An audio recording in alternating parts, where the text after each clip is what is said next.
Hello everyone, I hope you all are fine. आज हम 11th economics के अंदर हमारे चैप्टर नंबर 9 के अंदर नेक्स्ट टॉपिक स्टार्ट करेंगे। आज हम स्टडी करेंगे relationship between total revenue, average revenue and marginal revenue when price remains constant. कि जब प्राइस कांस्टेंट होते हैं, अब प्राइस कांस्टेंट किसके अंदर होते हैं? परफेक्ट कंपटीशन के अंदर। क्योंकि परफेक्ट कंपटीशन वो फॉर्म होती है मार्केट की जिसके अंदर जो प्राइस है वो कांस्टेंट रहते हैं। मतलब जो सेलर है वो चाहकर भी प्राइस को चेंज नहीं कर सकता। जो मार्केट के अंदर प्राइस चल रहा है ना, उसके ऊपर वो कितनी भी क्वांटिटी बेच सकता है, बट वो प्राइस को चेंज नहीं कर सकता। सो यही है हमारा कि जब प्राइस कांस्टेंट होते हैं तो टीआर, एआर और जो एमआर है, टोटल रिवेन्यू, एवरेज रिवेन्यू और मार्जिनल रिवेन्यू, उनके बीच में क्या रिलेशन होता है, क्या मतलब कैसा उनका कर्व होता है। सो देखिए, T R, A R and M R when A R is constant. यहाँ पर हमने एवरेज रिवेन्यू को कांस्टेंट रखा है जो कि 10 रुपीज़ है। आपको पता है कि प्राइस जो है वो हम प्रूव कर चुके हैं कि किसके इक्वल होता है? एवरेज रिवेन्यू के इक्वल होता है। ठीक है, परफेक्ट कंपटीशन के अंदर, क्योंकि यहाँ पर जो प्राइस है वो कांस्टेंट रहते हैं। अब प्राइस कांस्टेंट रहते हैं तो वो एवरेज रिवेन्यू के इक्वल होता है। अब देखिए यहाँ पर क्वांटिटी है 1 2 3 4 5, प्राइस कांस्टेंट है दैट इज़ 10, कि 10 रुपीज़ के ऊपर आप कितनी भी क्वांटिटी जितनी मर्जी चाहे उतनी बेच सकते हो। 1 यूनिट, 2 यूनिट, 3 4 5 कितनी भी बेच सकते हो। सो देखिए टोटल रिवेन्यू क्या होगा? टोटल रिवेन्यू हम कैसे कैलकुलेट करते हैं? एवरेज रिवेन्यू मल्टीप्लाई क्वांटिटी, है ना। तो देखिए 10 multiply 1 that is equal to 10, 10 multiply 2 that is equal to 20, 10 multiply 3 that is equal to 30, 10 multiply 4 that is equal to 40, 10 multiply 5 that is equal to 50। ये हमारा टोटल रिवेन्यू आ गया। अगर हम average revenue की बात करें, एवरेज रिवेन्यू कैसे निकलता है? Total revenue divided by quantity. So देखिए एवरेज रिवेन्यू वो प्राइस के इक्वल ही आएगा। 10 divided by 1 that is 10, 20 divided by 2 that is 10, 30 divided by 3 that is 10, 40 divided by 4 that is 10 और 50 डिवाइडेड बाई 5 दैट इज 10। अब मार्जिनल रिवेन्यू की अगर हम बात करें कि मार्जिनल रिवेन्यू कैसे कैलकुलेट करते हैं, तो वो हमें पता है total revenue of nth term minus total revenue of nth minus 1 term. इसकी अगर हमें निकालनी है फर्स्ट टर्म की, तो यहाँ पर हमारा फर्स्ट टर्म का टोटल रिवेन्यू 10 है, उससे पीछे क्या होगा? 0, तो 10। सेकेंड का अगर हम देखें तो इसका क्या है? टोटल रिवेन्यू 20 और इससे पीछे होगा क्या है?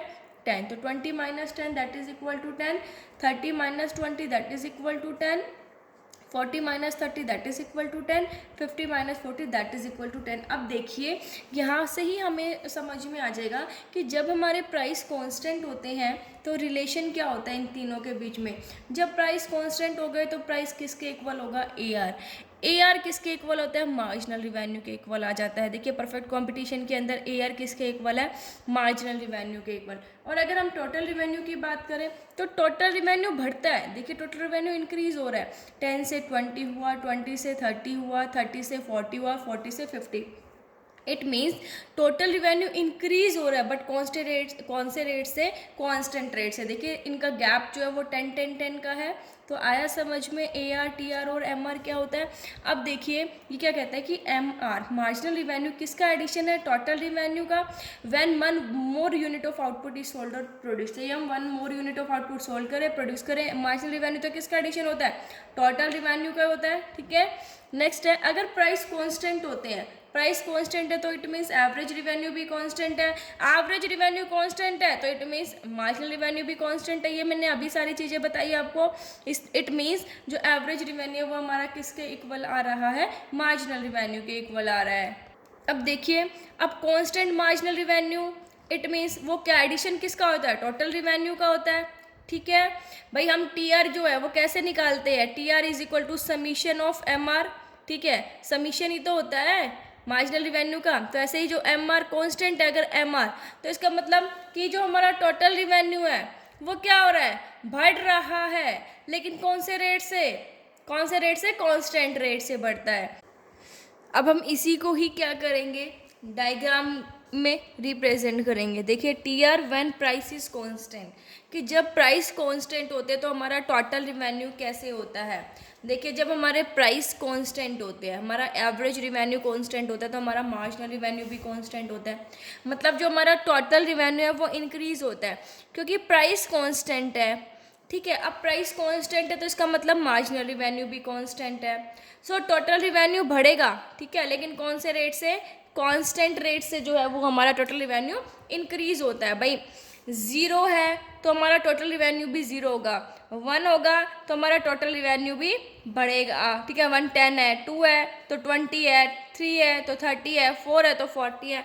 मतलब कांस्टेंट रेट से जो हमारा टोटल रिवेन्यू है वो क्या होता है, इंक्रीज होता है। इसलिए जो टोटल रिवेन्यू है, देखिए एक स्ट्रेट लाइन कर्व है जो कि अपवर्ड मूव कर रहा है। स्टार्ट कहाँ से हो रहा है, ओरिजिन से, जो क्या शो करता है कि जब हमारा आउटपुट 0 होता है तो टोटल रिवेन्यू भी 0 होता है। ठीक है, तो और प्राइस कांस्टेंट होने की वजह से मार्जिनल रिवेन्यू कांस्टेंट होता है। अब मार्जिनल रिवेन्यू कांस्टेंट होता है तो टोटल रिवेन्यू जो है वो कांस्टेंट रेट से बढ़ता है। ठीक है, क्योंकि हमें पता है कि समीशन ऑफ मार्जिनल रिवेन्यू किसके इक्वल होता है, टोटल रिवेन्यू के इक्वल होता है। अब देखिए एस्टिमेशन ऑफ TR, यहाँ पर भी हम टोटल रिवेन्यू को एस्टिमेट करेंगे MR के थ्रू। ठीक है, जब प्राइस कांस्टेंट है। अब देखिए भाई ये OP, ये क्या है हमारा, ठीक है, प्राइस है, मतलब यहाँ पर हम रिवेन्यू शो कर रहे हैं, लेकिन ये OP की बात है, ये हमारे प्राइस है। ठीक है, अब देखिए प्राइस कांस्टेंट होते हैं इसके अंदर। अब प्राइस कांस्टेंट है, देखिए बिल्कुल, कि आप इस प्राइस के ऊपर चाहे 1 यूनिट, 2 यूनिट, 3, 4 कितने भी यूनिट जो है वो आप बेच सकते हैं। इसलिए ये क्या होता है, हॉरिजेंटल स्ट्रेट लाइन कर्व होता है। ठीक है, क्यों, क्योंकि प्राइस कांस्टेंट होते हैं। अब जब प्राइस कांस्टेंट है, एवरेज रिवेन्यू कांस्टेंट है, तो वो किसके इक्वल आता है, मार्जिनल रिवेन्यू। ठीक है, तो मार्जिनल रिवेन्यू भी कांस्टेंट होता है, तो इसलिए देखिए मार्जिनल रिवेन्यू कांस्टेंट है। क्यों, क्योंकि इसके अंदर जो प्राइस है वो भी क्या है, कांस्टेंट है। ठीक है, अब देखिए इस फिगर को हम किस बेसिस पर अज्यूम करते हैं कि प्राइस जो है वो कांस्टेंट है फर्म के लिए, क्योंकि परफेक्ट कंपटीशन के अंदर प्राइस कांस्टेंट होते हैं। जो प्राइस चल रहा है उस प्राइस पर एक सेलर कितनी भी क्वांटिटी बेच सकता है ना। तो अब देखिए यहाँ पर एवरेज रिवेन्यू किसके इक्वल है, मार्जिनल रिवेन्यू। अब देखिए ये हमारा एवरेज रिवेन्यू मार्जिनल रिवेन्यू के इक्वल है, जो कि किसके इक्वल होता है, प्राइस के। तो इक्वल हो गए, तीनों इक्वल आ गए ना भाई। प्राइस कांस्टेंट है जो कि एवरेज रिवेन्यू के इक्वल है, एवरेज रिवेन्यू कांस्टेंट है तो मार्जिनल रिवेन्यू के इक्वल है, तो तीनों जो है वो इक्वल होते हैं। अब देखिए अगर आउटपुट OL है, मतलब टोटल रिवेन्यू को हम यहाँ पर एस्टिमेट करेंगे मार्जिनल रिवेन्यू के थ्रू जब प्राइस कांस्टेंट है। अब देखिए ये क्या है, OL आउटपुट क्वांटिटी जब OL है, तो यहाँ पर अगर हम टोटल रिवेन्यू देखिए कितना होगा, टोटल रिवेन्यू कितना होगा। टोटल रिवेन्यू कैसे निकालते हैं हम, प्राइस मल्टीप्लाई क्वांटिटी।